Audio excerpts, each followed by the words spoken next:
Klodi dhe Ludo përfshihen në një debat të ashpër që shpërthen papritur dhe përhap tension në të gjithë ambientin. Që në momentin e parë, mënyra se si Klodi i drejtohet Ludës tregon se situata ka kaluar çdo kufi dhe se mes tyre ka një grumbullim të madh pakënaqësish që tashmë dalin hapur. Klodi e nis debatin me tone shumë të forta, duke akuzuar Ludon drejt për drejt. Ai i thotë se për të, Ludo është njeriu më i keq në shtëpi dhe se sjellja e tij nuk është e pranueshme në asnjë aspekt. Sipas Klodit, Ludo nuk meriton asgjë nga ajo që po ndodh në shtëpi, as respekt, as mbështetje dhe as mirëkuptim. Ai vazhdon duke thënë se kudo që shkon, Ludo krijon vetëm probleme dhe përçarje.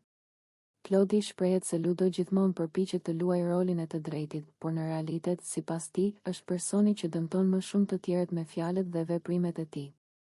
Ai thekson se çdo debat ku përfshihet Ludo përfundon në konflikt dhe tension.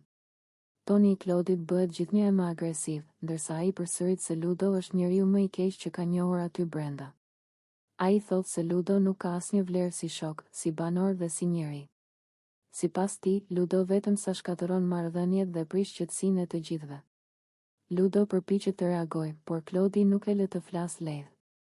Ai e ndërpret vazhdimisht dhe vazhdon me akuza, duke thënë se Ludo nuk meriton asnjë mundësi dhe se gjithçka që bën është e shtirur.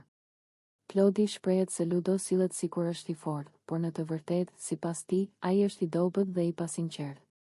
Atmosfera bëhet gjithnjë e më e rëndë. Banorët e tjerë afrohen dhe ndjekin debatin në heshtje.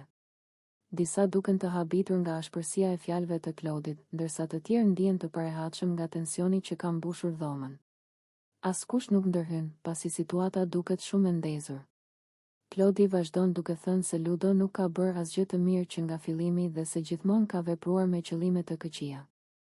Ai akuzon se përdor njerëzit për interesin e tij dhe se nuk ka sinqeritet në asnjë marrëdhënie.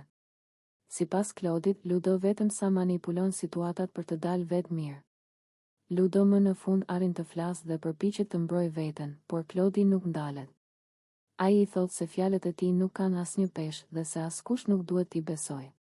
Klodi e përfundon duke theksuar edhe një herë se për të, Ludo mbetet njeriu më i keq dhe se nuk meriton asgjë nga kjo eksperiencë. Debati zgjat për disa minuta, me tone të larta dhe emocione të forta. Asnjëri nuk lëshon pe dhe tensioni mbetet i pranishëm edhe pasi fjalët mbarojnë. Atmosfera në shtëpi mbetet e rënduar, ndërsa ky përballim shënon një pikë të fortë thyrjeje mes Klodit dhe Ludës. Ky debat kthehet në një moment të fortë, ku fjalët e rënda dhe akuzat personale nxjerrin në pah konfliktin e thellë mes tyre dhe lën pas një ndjesi të fortë përçarjeje që ndihet nga të gjithë.